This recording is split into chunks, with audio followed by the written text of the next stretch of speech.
Hi friends, இந்த வீடியோவில் வந்து நம்ம என்ன பார்க்க போகிறோம் அப்படின்னு கேட்டிங்கன்னா, இப்போ வந்து நம்மளோட ஜனநாயகன் திரைப்படத்தோட ஷூட்டிங் வந்து முடிஞ்சிருக்கு அப்படின்ட்டு இப்போ வந்து அஃபீஷியலாக சொல்லியிருக்காங்க. ஸோ அதை பற்றி அந்த வீடியோவில் நம்ம டீட்டெயிலாக பேச போகிறோம்.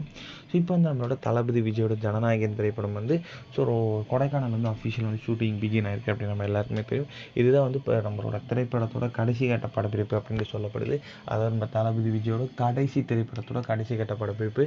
ஸோ அவரோட சில காட்சிகள் இருக்குது அப்படின்றதுனால அவருக்கு வந்து ஃபர்ஸ்ட்டு வந்து அவரோட காட்சிகள்லாம் முடிச்சுட்டு அவர் மீண்டும் வந்து தமிழ்நாட்டுக்கு அனுப்பிடலாம் அப்படின்ற பிளானில். ஸோ நம்மளோட தளபதி விஜய் வந்து மதுரையில் வந்து ஒரு ஸ்பீச்சை முடிச்சுட்டு டேரெக்டாக வந்து அவர் வந்து கார் வழியாக கொடைக்கானல் போயிட்டு அங்கே வந்து அவரோட ஷூட்டிங் இதெல்லாம் சீன்ஸ்லாம் வந்து முடிச்சு இன்றைக்கி வந்து கொடுத்துருக்காராம். ஸோ இனியோட வந்து அவரோட சீன்ஸ் ஜனநாயகன் திரைப்படத்தில் கம்ப்ளீட்டாக முடியுது அப்படின்னு நியூஸ் கிடச்சிருக்கு. ஸோ இதுக்கப்புறம் வந்து அவர் வந்து டப்பிங் மட்டும்தான் அவருக்கு வந்து மீதி வந்து ஒரு வேலை இருக்குது அப்படின்ட்டு சொல்லப்படுது. ஆனால் அந்த டீம் வந்து இன்னும் கொஞ்ச நாள் கொடைக்கானலில் இருந்து மீதி நடிகர்கள் அண்ட் மீதி சீன்ஸ்லாம் வந்து ஷூட் பண்ண போகிறாங்களாம்.